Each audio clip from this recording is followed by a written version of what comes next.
Hello everyone and welcome back. Today I'll be reviewing the film Predator, Killer of Killers from the 2025 Tribeca Film Festival.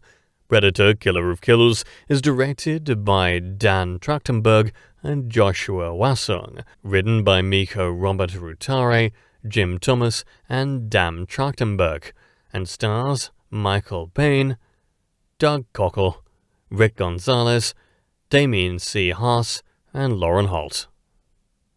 This is a Predator Killer of Killers movie review, and there will be spoilers.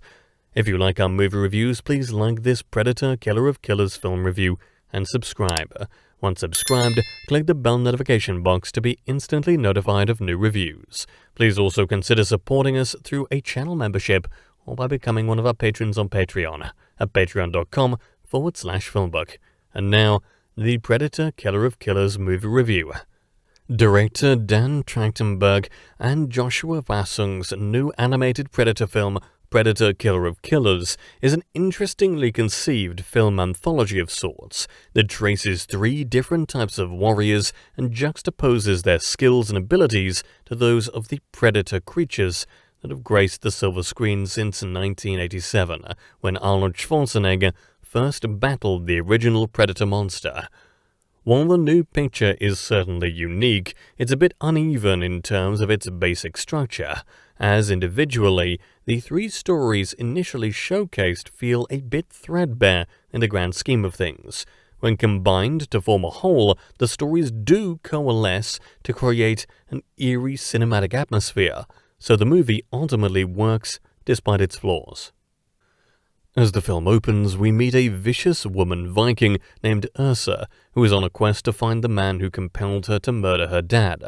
That sequence is shown in flashback as a young Ursa is given a choice and is led by her father to kill him in order to escape a dire fate.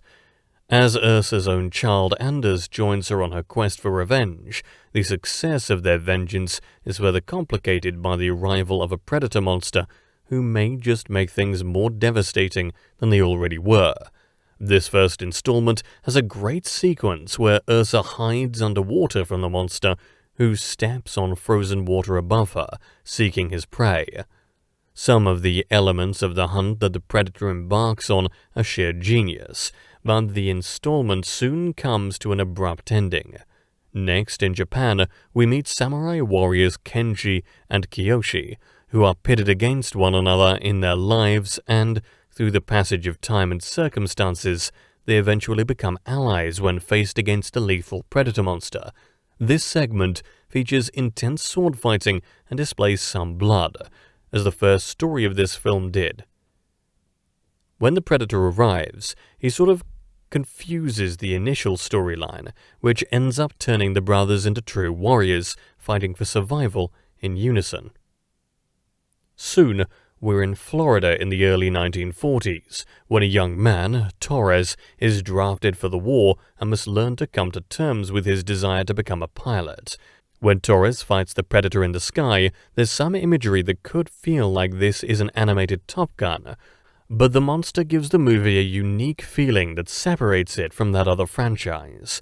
This part of the movie is strong as Torres becomes a character with much depth and development who grows through his battle with the creature. He ultimately manipulates the creature in a way that audiences will enjoy. Finally, the most impressive scenes of the film take flight as the central characters from the previous segments, Ursa, Kenji, and Torres, are combined and asked to fight to the death, as a lead predator monster has somehow taken them all hostage, don't ask. This part of the film employs teamwork strategies for the characters and excellent action scenes that show how the group of reluctant heroes must use their wits to survive or make a sacrifice in order to save one another from impending doom. One of them gets swallowed by a monster, with very intriguing results. Predator Killer of Killers runs 85 minutes, and what it does, it ultimately does well. There could have been a more layered series of plot threads, which could have made it a more substantial project. That being said, the animation is strong and vivid, while the characters have the requisite edge that makes their fights intriguing.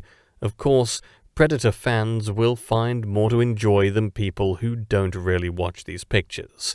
We recently had the enjoyable Prey, and there's another Predator movie on the horizon with Elle Fanning.